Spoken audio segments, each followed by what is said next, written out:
في قلب الغابة الكثيفة والمظلمة، كان هناك منزل قديم يعتبر مهجورا منذ سنوات طويلة. تداولت القرى القريبة عن الأساطير والشائعات التي تحكي عن أرواح شريرة تسكن المنزل وتطارد كل من يجرؤ على الاقتراب منه. تحكي الأسطورة أن هناك عائلة غامضة عاشت في المنزل قبل سنوات عديدة، لكنهم اختفوا فجأة من دون أي تفسير وتركوا وراءهم لغزا غامضا. يقال إن من دخل المنزل لم يعد ليخرج، وأن هناك قوى خارقة للطبيعة تحمي المنزل وتمنع أي شخص من الهروب. أثارت هذه الأساطير فضول مجموعة من الشباب المغامرين الذين قرروا الدخول إلى المنزل لكشف الحقيقة وإثبات شجاعتهم. ومن بين هؤلاء الشباب كانت ليلى، فتاة شجاعة ومغامرة تريد أن تبرهن للجميع أن الأساطير ليست سوى خرافات.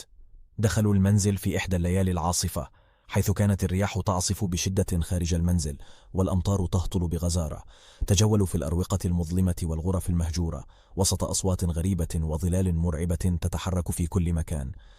بينما كانوا يتجولون، اكتشفوا غرفة سرية مخبأة خلف إحدى الأبواب، وعندما فتحوها وجدوا مفاجأة صادمة، إذ كانت الغرفة ممتلئة بالأسرار والألغاز الغامضة التي كانت تحتاج إلى حل.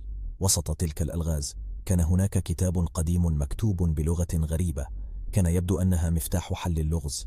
ليلى ورفاقها بدأوا في حل الألغاز وفك رموز الكتاب، وكلما اقتربوا من حل اللغز زادت الأحداث الخارقة والرعبية في المنزل.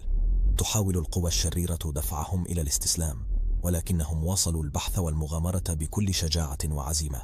وبعد ليال من التحديات والمواجهات الخطيرة، استطاعوا أخيرا فك رموز اللغز وفتح بوابة الغرفة السرية.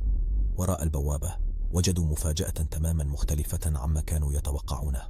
كانت هناك شبكة من الأنفاق القديمة تحت المنزل تؤدي إلى عالم آخر غير معروف. قرروا المضي في استكشاف الأنفاق، وهناك واجهوا تحديات أكبر ومواجهات مرعبة أكثر، ولكنهم استمروا في السعي نحو الحقيقة وراء كل هذا الغموض. بينما كانوا يستكشفون الأنفاق، واجهوا مخلوقات غريبة ومرعبة تهاجمهم، لكنهم استطاعوا بشجاعتهم وذكائهم التغلب على تلك التحديات والوصول إلى نهاية الأنفاق. وفي نهاية الأنفاق وجدوا أنفسهم في عالم آخر، عالم مليء بالسحر والغموض، حيث كانت الأشجار تتكلم والحيوانات تتكلم وتتصرف كالبشر.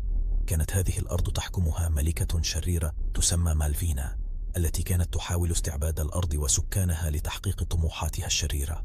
لم يكن ليلى ورفاقها يعرفون ماذا يجب عليهم فعله، ولكنهم قرروا مواجهة مالفينا والقتال من أجل حريتهم وحرية سكان تلك الأرض.